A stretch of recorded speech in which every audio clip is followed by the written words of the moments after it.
Soy Marian Rojas Estapé, psiquiatra y autora de Cómo hacer que te pasen cosas buenas. Y soy una gran apasionada del mundo de la mente, de las emociones y del comportamiento humano. Estamos en un momento de la historia donde parece que existe una obsesión por ser felices.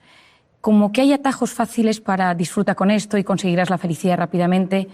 Pero la felicidad no es eso. La felicidad depende del sentido que cada uno de nosotros le damos a nuestra vida. ¿Pero qué sucede? Que en una sociedad que ha perdido el sentido, en una sociedad que en muchas ocasiones ha perdido el rumbo, hemos sustituido el sentido de la vida por sensaciones. Esas sensaciones pueden ser masajes, comida, alcohol, redes sociales. No todo tiene por qué ser malo, pero es autodestructivo cuando sustituye el verdadero sentido de la vida. Cada vez se investiga más sobre este sentido de vida. Los japoneses lo denominan Ikigai. Y hoy en día se sabe que cuando existe ese Ikigai, ese sentido que uno le da a las cosas, uno puede tener mejor salud física y psicológica. Incluso mejoran los marcadores cardiovasculares, pero también mejora la felicidad. Cada uno de nosotros, todos los que nos están escuchando, tú y yo, Melania, estamos librando una batalla en algún tema de nuestra vida. Todos nosotros estamos sufriendo constantemente por algo. Un tema económico, un tema de salud, un tema familiar, un tema profesional. Siempre hay algo que nos preocupa y esas batallas nos marcan. Y cómo lidiamos con esas batallas va a marcar eso que denominamos felicidad. Porque la felicidad consiste en conectar con eso bueno que pasa cada día y que lo malo que sucede cada día, esas batallas, las sepamos gestionar de la mejor manera posible. Tiene un matiz con la plenitud. La plenitud es un estado donde yo noto que mis necesidades están cubiertas y no quiero nada más. Por lo tanto, uno puede estar sufriendo mucho, pero ser feliz en ese momento, porque sabe conectar con lo pequeño y bueno que me va sucediendo cada día. Es decir, la felicidad está en conectar con las cosas pequeñas que van surgiendo en el día a día. Te he leído en varias ocasiones que muchas veces el antídoto para el sufrimiento es el amor. ¿A qué te refieres con esto? El mejor antídoto al sufrimiento y al dolor es el amor. Es sentirse querido, es sentir que no estás solo.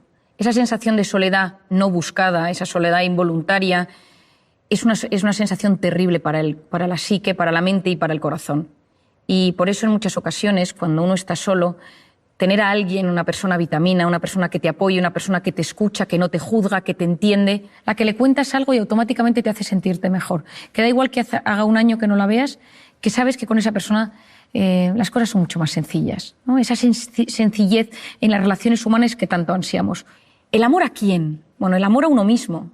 Eso es la autoestima. Quererse de forma sana, no quererse en exceso, que ahí entramos en el narcisismo, ni quererse poco, que entra en los cuadros de inseguridad tan destructivos para la mente humana. Y eso tiene mucho que ver con la voz interior. Todos nosotros tenemos una voz interior que determina cómo va a ser nuestra autoestima y cómo nos vamos a tratar. Lo segundo es el amor de pareja. El amor de pareja nos hace ser valientes. Ya lo decía Platón, no existe nadie tan cobarde que el amor lo transforme en alguien valiente. Yo creo que estoy segura de que todos conocemos a alguien que de repente se ha enamorado y se transforma. Y nada le da miedo y asume riesgos que jamás habría asumido. El amor de pareja es impresionante. Y cuando uno tiene ese amor de pareja, cuando uno se siente querido, esa sensación de confianza, hasta mejora, sabemos hoy en día, el sistema inmune. Tienes mejor salud física y psicológica. El tercero es el amor a los demás. La cooperación, la solidaridad, el amor a tus padres, a tus amigos, a tus hermanos, incluso a la gente de tu trabajo. Cuando uno está en armonía con las personas de su entorno, es capaz de mitigar los efectos que el estrés puede producir en él. Si tú vives ansioso o preocupado por algo, un tema económico, pero te sientes querido, el estrés que eso te produce es mucho menor. Luego tenemos el amor a las creencias y a los ideales. En las ideas se tienen, en las creencias se está, decía Ortega y Gasset. Cuando crees en algo y amas tus creencias, tienes fuerza, tienes fortaleza y superas casi todo. Y finalmente, el amor a los recuerdos. Yo creo que quizá de todos los amores es el que me parece más diferente y por eso siempre me encanta hablar de él. Hace unos años, Susumu Tonewaka, Premio Nobel de Medicina, descubrió que cuando una persona recuerda algo con intensidad, el recuerdo de esa imagen, que es placentera, activa los mismos mecanismos en el cerebro que cuando esto sucedía en la realidad. Esto es mágico. Cuando uno está angustiado, y esto muchas técnicas de relajación, cuando uno trabaja con MDRs o con técnicas que ayudan a mejorar los estados de angustia, el traer a la imagen, atraer a la mente imágenes placenteras, recuerdos de personas donde había amor, donde te sentías querido, donde te sentías agradecido, de repente produce efectos bioquímicos en el propio organismo. Por lo tanto, ese amor, cuando inunda nuestra mente, nuestro organismo, nos ayuda también a ser mejores con los demás, a convertirnos en personas que no juzgamos, que empatizamos, que somos cariñosos, que buscamos intereses comunes. Yo soy muy de decir a la gente que busque intereses comunes con los demás, que pregunte a los demás cómo se siente. Y cuando le ha preguntado cómo se siente, que recuerde esos datos. Porque esto lo he aprendido de mi padre. Mi padre se acuerda de todas las cosas y él lleva en su agenda del teléfono, los teléfonos de todo el mundo, pero al lado tiene puesto, su padre tiene artritis, su mujer tiene un Alzheimer, su hijo ha tenido un fracaso escolar, y así cuando alguna vez llama a alguien, siempre busca ese punto en común. Hoy en día vamos tan acelerados con nuestras preocupaciones y nuestros pensamientos que nos cuesta prestar atención a las preocupaciones de los demás. Por lo tanto, el amor, efectivamente, Melania, yo creo que todos lo sabemos, pero el amor es uno de los mejores antídotos a los momentos malos. Marian, me gustaría que nos contaras cómo afectan las emociones y los pensamientos al organismo. Y por otro lado, ¿qué nos sucede cuando nos preocupamos por algo constantemente? Bueno, yo creo, Melania, que esto es de los temas más apasionantes y probablemente de los que más me gusta hablar. Cuando yo estudié medicina, yo vengo de una familia de psiquiatras. Mi abuelo era psiquiatra, mi padre es psiquiatra, tengo una tía psiquiatra, un primo psiquiatra y tengo mi hermana es psicóloga, es decir, vivo rodeado de personas que trabajan y estudian el mundo de la mente y del comportamiento. Pero me costaba, mientras yo estudiaba mis apuntes y mi carrera de medicina, ver que faltaba siempre el punto emocional a las enfermedades. Y yo creo que todos somos conscientes que estás nervioso y tienes taquicardias, tienes un examen y de repente pues tienes la tripa un poco más revuelta o de repente se te duerme el párpado. Es decir, hay síntomas físicos que tienen que ver con las emociones. Pero ¿dónde estaba el núcleo? ¿Dónde se unía la mente y el cuerpo? Y empecé a leer, empecé a investigar, empecé a tratar muchísimos pacientes y llegué como a una conclusión fácil de explicar y didáctica para que todo el mundo, allá donde esté, en cualquier parte del mundo, lo pueda entender y aplicar a su propia vida. Imagínate, Melania, tú y yo estamos aquí y de repente empiezan aquí a sonar las alarmas y alguien grita fuego. Automáticamente tú y yo nos levantamos y nos ponemos nerviosas y empieza a latirnos el corazón. ¿Por qué? Porque esa señal de alerta, de amenaza, ha activado un lugar en nuestro cerebro, el hipotálamo, que lanza una señal a las glándulas suprarrenales y se activan dos hormonas, la adrenalina, conocida por todos, y el cortisol. Y automáticamente, ¿qué sucede? Que mi cerebro busca mecanismos de supervivencia, que son la lucha y la huida. Y empezamos con taquicardia, corazón me late, para llevar la sangre a los tejidos y poder luchar o correr, que es lo que hace falta. Luego empieza la taquipnea, que es esa necesidad de meter más oxígeno en el cuerpo para que mis músculos y mis células tengan más oxígeno y poder luchar.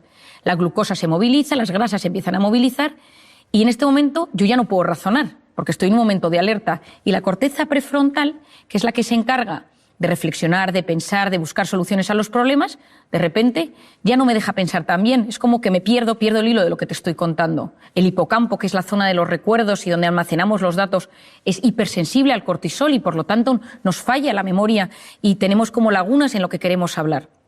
Ese pico de cortisol va a tardar varias horas en volver a su estado original. ¿Por qué es esto tan importante, Mel? Porque ese estado de cortisol que se eleva, ese estado de cortisol va a cambiar nuestro organismo. El cortisol es una hormona cíclica. Por las noches es baja y tiene que ser bajita para que yo pueda dormir. Y a lo largo de la noche sube hasta las 8 de la mañana, más o menos, que tiene su pico más alto. Y a las 8 de la mañana vuelve a bajar para hacer frente a los desafíos del día a día. Pero ¿qué pasa si vivo preocupado por algo constantemente? Aquí entra una de las ideas más importantes que te voy a transmitir hoy. Y es que mi mente y mi cuerpo no distinguen una amenaza real de una imaginaria. Ante algo físico real que me sucede, la alarma, que me atraquen por la calle, que me llamen para decirme que mi hijo está enfermo, que me digan que mi padre está ingresado, esa activación del cerebro por algo real se produce de forma muy similar si yo estoy sentado en mi trabajo, en mi casa y empiezo a pensar, ¿y si mi hijo está en las drogas? ¿Y si no llego a fin de mes? ¿Y si me atracan por la calle? El 90% de las cosas que nos preocupan nunca jamás suceden. De hecho, es el 91,4%. Pero mi mente y mi cuerpo lo viven como si fuera real. Es decir, tanto lo que me sucede como lo que me preocupa tiene un impacto directo en mi mente. Y esto es clave. Porque si más del 90% de las cosas que nos preocupan no suceden, eso lo que va a significar es que yo voy a inducir en mi organismo un estado de alerta mantenido. Lo que yo denomino, de forma sencilla, una intoxicación de cortisol. Y empiezo a inducir a mi organismo a entrar en lo que denominamos el sistema nervioso simpático, que es ese estado de alerta donde se segrega cortisol. Y esa intoxicación de cortisol va a generar cambios a 3 niveles en mi organismo. A nivel físico, se me cae el pelo. ¿Por qué se me cae el pelo? Porque cuando uno está en un estado de alerta, en un estado de amenaza, es como si estuviéramos en las trincheras. Y entonces el organismo lo que busca es que los recursos del organismo se utilicen de la mejor manera posible. Entonces, si tú estás en guerra, si tú estás en una batalla, si te persiguen por la calle, pues el pelo no es un organismo primario para hacer frente a ese desafío. Y por lo tanto, de repente, empiezas a perder pelo. El cortisol inhibe la correcta recuperación del folículo piloso o de los fibroblastos en la piel y por lo tanto aparecen las temidas arrugas, las manchas, la piel cambia de color. Por otro lado, empiezas a sentir sensación de opresión en el pecho constante, falta de aire, te cuesta respirar, tienes problemas a nivel gastrointestinal, que ahora explicaré con más detalle, la musculatura la tienes tensa porque vives siempre a punto de salir corriendo o a punto de luchar. Y entonces, si de repente haces un movimiento un poco extraño, puede ser que tengas una contractura o que te quedes en el sitio o que notes que te duele todo el cuerpo, cuerpo pesado, cuerpo que te cuesta mover, te notas como más rígido. Esto a nivel físico, pero también el cortisol altera el funcionamiento de los estrógenos, de la progesterona o de la testosterona. Cuando uno conoce cómo funciona esta hormona, sabe que uno cuando vive intoxicado de cortisol, en el cuerpo suceden muchos temas. Pero hay uno clave, Melania, que te quiero explicar, y es que el estado de estrés mantenido lo que va a hacer es modificar el sistema inmunológico. Y para mí aquí está la clave. En un momento de estrés puntual, el cortisol actúa como antiinflamatorio. Pero cuando el organismo vive constantemente en un estado de estrés crónico, lo que sucede es que se disocia el sistema inmunológico, la inflamación, el cortisol y el cuerpo, y lo que sucede es que nos empezamos a inflamar. Gastritis, gastroenteritis, amigdalitis, colon irritable, dermatitis, es decir, entra una inflamación latente, ligera, leve en el organismo, que es muy peligrosa. Porque cuando entras en un estado de inflamación en el cuerpo, puede desencadenarse muchísimos problemas físicos y psicológicos. Y entro, por ejemplo, en el aparato intestinal, que yo creo que todo el mundo lo nota. Hoy en día sabemos que es el segundo cerebro. ¿Por qué? Porque está rodeado de una potente red neuronal y tiene un impacto directo. Lo que pienso, lo que siento, tiene su impacto en el organismo. Quien no tiene un examen de una cita romántica, una cita de trabajo y sabe que sus tripillas ese día le mandan una señal de que algo está pasando. Al lado de los intestinos, ahí están las arterias y las venas, por donde lo que yo voy comiendo, lo bueno, se va a ir por allí para nutrir a todo mi organismo. Y dentro del intestino, dentro de la luz, están las vellosidades intestinales, por donde se absorben los nutrientes, y la famosa microbiota, clave. Hoy en día es uno de los grandes temas que estamos estudiando con más profundidad. Yo soy una gran apasionada de la microbiota. Es el conjunto de bacterias, de microorganismos buenos y malos, que ayudan a que ese equilibrio sea bueno para la absorción de nutrientes, para integrar las sustancias dentro del organismo. Hoy en día es clave, pero sabemos que los estados de estrés mantenidos por ese famoso cortisol o por lo que comemos va a modificar la microbiota. ¿Y cuál es el problema de esto? Que a través de esas heridas entran cosas entre comillas, dentro de la sangre que no deberían entrar. Es decir, el filtro, la permeabilidad intestinal está dañada y entran cosas en la sangre que no deberían entrar y que son tóxicas para el organismo, y hoy en día sabemos que están en la causa de algunas enfermedades neurológicas o neurodegenerativas. Pero por otro lado, estás fermentando, estás con la microbiota alterada y eso lo que genera es gas y tienes esos hinchazones abdominales y esos gases tan molestos. Es decir, algunas veces cuando las personas me preguntan ¿cómo sé si estoy inflamado? Yo le digo, mírate las encías, porque es un gran...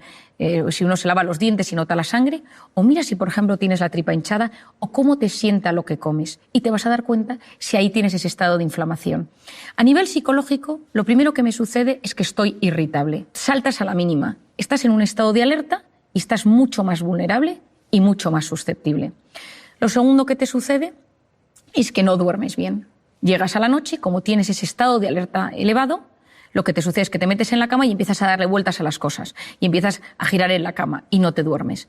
A veces del agotamiento consigues caer rendido en la cama, pero te levantas a las 3 o a las 4 de la mañana con una sensación de preocupación, con algo que te inquieta y no te deja dormir. Y en otras ocasiones duermes del tirón, pero te levantas con sensación de agotamiento, porque ese estado de alerta impide que llegues al sueño profundo. Y por lo tanto, aunque hayas dormido las horas que necesitas, tu cuerpo no se siente descansado del todo.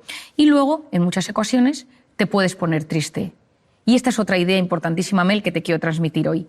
Muchas depresiones provienen de estados de alerta permanentes. Y aquí lo voy a puntualizar. Cuando tú tienes un momento de muchísima tensión, de muchísimo trabajo, donde has estado muy preocupado por algo, de un reto, de un desafío, tienes algo en mente, fisiológicamente, cuando eso termine, tu organismo se va a ver afectado y tu mente va a estar un poco triste, un poco apática. Yo me acuerdo cuando mi marido terminó y aprobó sus oposiciones, su preparador me dijo, a mí lo que más me sorprende de los que se preparan a las oposiciones es que aprueban o suspendan, los meses siguientes están tristes, están como apagados. ¿Por qué es eso? Porque fisiológicamente, cuando el cerebro ha estado luchando contra algo mucho tiempo y eso termina, de repente está triste, está apagado, está apático. Es decir, cuando uno conoce, cuando uno entiende todo esto, comprender es aliviar. Y cuando uno comprende por lo que pasa su mente, uno se siente aliviado. Porque si no, lo que sucede es que uno es esclavo de síntomas físicos, psicológicos, y va como perdido por la vida. Y poder llegar a unir la mente y el cuerpo y entender que somos lo que pensamos en muchas ocasiones, que ese pensamiento me lleva a una emoción, que esa emoción tiene su impacto en el cuerpo, me va a ayudar muchísimo para poder desarticular esa intoxicación de cortisol y esos momentos de estrés mantenidos. Con el ritmo de vida tan acelerado que llevamos, constantemente vivimos situaciones de estrés, de miedo, de frustración y que, como bien dices, si no se canalizan o se atajan correctamente, pueden derivar en depresiones, ansiedades. ¿Cómo podemos prevenir y gestionar de manera saludable estos estados? Bueno, yo una de las cosas que más recomiendo a todo el mundo, a jóvenes, estudiantes, a más mayores, a gente adulta, estés donde estés, trabajes en lo que trabajes, es que tengas unas nociones básicas de cómo funcionas tú como ser individual y cómo funciona la mente humana y el organismo humano en general. Y que hagas como una unión y digas, esto es lo que me pasa a mí. Si tú eres de los que tienes problemas de espalda, tienes que saber que tus momentos de estrés, la espalda, es la que te va a mandar señal de aviso. Si de repente eres de los que tienes visión borrosa o de los que tiendes a tener cambios en la piel o de los que te cambia el aparato intestinal o de los que somatizas a nivel neurológico y te tiembla el párpado o se te duermen las manos, vas a entender mucho mejor el funcionamiento de tu cuerpo y de tu organismo. Lo primero es conciencia de uno mismo. ¿Quién soy yo? ¿Cómo es mi forma de ser? ¿Soy tímido? ¿Soy sensible? ¿Soy impulsivo? ¿Soy obsesivo? ¿Soy perfeccionista? ¿Le doy muchas vueltas a todo? ¿Soy desconfiado? ¿Soy dependiente de la opinión de los demás? ¿Soy inseguro? Y a nivel psicológico, quizás soy de los que tengo ansiedad o ataques de pánico o me pongo triste. Y hacer como un pequeño diagnóstico de uno mismo. Para mí esto es clave. ¿Cuáles son los factores que me estresan? ¿Cuáles son los factores que me ponen en modo alerta? ¿Cuáles son los factores que me meten en el sistema nervioso simpático, en ese cortisol del que hemos hablado? Pueden ser personas, cosas, recuerdos, momentos, circunstancias, pero cuando uno conoce cuáles son sus factores de estrés, vas a ver cómo se transforma tu personalidad ante el estrés. Por ejemplo, el sensible, cuando está bajo un factor de estrés, se convierte en una persona muy vulnerable. Ahora estoy bien, ahora estoy mal, ahora estoy bien, ahora lloro, ahora estoy angustiado, ahora vuelvo a estar bien. El tímido, cuando está bajo factores de estrés, se bloquea. El impulsivo, bajo factores de estrés, es más agresivo. El que le da vueltas a las cosas, bajo factores de estrés, es más obsesivo y entra en pensamientos en bucle. El perfeccionista, cuando está estresado, tiene una sensación de insatisfacción vital, porque nada está a la altura de lo que quiere. Cuando uno se comprende, se siente aliviado. Entonces, cuando me preguntas qué nos puede ayudar, hacer este esquema. Yo a todos mis pacientes les hago este esquema. ¿Cómo eres tú? ¿Cuáles son tus factores de estrés? ¿Y en qué se transforma esto? Cuando entiendes tu cuerpo, cuando entiendes tu personalidad, es mucho más fácil hacer frente. Lo segundo es vivir una vida lo más antiinflamatoria posible. Es decir, la gente va inflamada por la calle. Yo siempre digo que si tuviéramos un detector de inflamación, el detector se rompería, porque la gente, más que nunca, va con tanta incertidumbre, con tanto estrés, que hay un estado de inflamación latente en la sociedad. Yo creo que siempre digo, y te lo digo a ti también con cariño, aunque nos vaya a escuchar mucha gente, que hay que tener cuidado con la comida, pero tampoco sin obsesionarse. Pero comer con con conocimiento de lo que a uno le sienta bien y mal, conocer las cosas. Es verdad que hoy en día se ha demostrado que mucha alimentación inflama y altera el organismo y, por lo tanto, intentar comer lo mejor posible y tener que la comida mala sea la excepción y no la regla. Lo segundo es el hábito del sueño. Hoy en día es clave. Cuando uno duerme mal, la probabilidad de que todo se desbarajuste es altísima, porque durante el sueño reparamos nuestra mente, reparamos nuestro organismo, reparamos nuestro sistema inmunológico, nuestro hipocampo, zona de archivo de los recuerdos, se soluciona, es como que todo se va poniendo en orden. Y cuando uno no duerme, y hoy en día dormimos muy mal por la pantalla, por las preocupaciones, etcétera, esto nos altera. Y un par de ideas para dormir bien. Lo primero, evitar las cenas copiosas. Con el alcohol esto siempre va a hacer que durmamos peor. Lo segundo, cuidado con la pantalla. La luz de la pantalla transmite un tipo de luz que inhibe la correcta secreción de la melatonina, que es básica para dormir bien. Por lo tanto, cuidar ese sueño. El sueño va a ser un tema básico. Y luego, otra cosa que yo creo que puede ayudar en este mundo que llevamos es tener vías de escape sanas para esos momentos de estrés. El ejercicio básico, con el ejercicio desmembramos ese cortisol, casi que lo evaporamos del organismo. Cuidado con el ejercicio excesivo, que ahí te pones en modo alerta, pero yo hablo del ejercicio normal y saludable que todos conocemos. También recomiendo la educación de esa voz interior, es decir, cuidado, porque sabemos ya que esa voz interior va a tener un impacto en mi vida. Entonces, que mi voz interior sirva para apoyarme y no para hundirme. Hacer un diagnóstico, cómo me trato yo. Lo tercero es las personas con las que me rodeo, cuidado, que a veces parte del problema es que vivo rodeado de personas que me meten en modo alerta. Cuarto, el ser humano no está diseñado para vivir en el sistema nervioso simpático constantemente. Un poquito me puede ayudar a de repente ser profundamente eficiente, profundamente efectivo, para llegar a las cosas de la mejor manera posible. Pero si lo mantengo en el tiempo, corro el gran riesgo de enfermarme. Por eso lo importante es salir de vez en cuando de ese modo alerta, de ese sistema nervioso simpático, al parasimpático, al de la meditación, el de la relajación, el de la respiración, la conexión con uno mismo, conexión con los demás, conexión con lo grande, con la trascendencia. Porque cuando soy capaz de desconectar del modo alerta para conectar con el modo relajación o con el modo parasimpático, recupero mi organismo, recupero mi mente, recupero mis habilidades, incluso recupero mi sistema inmunológico para volver a hacer frente a los desafíos que me van surgiendo en el día a día.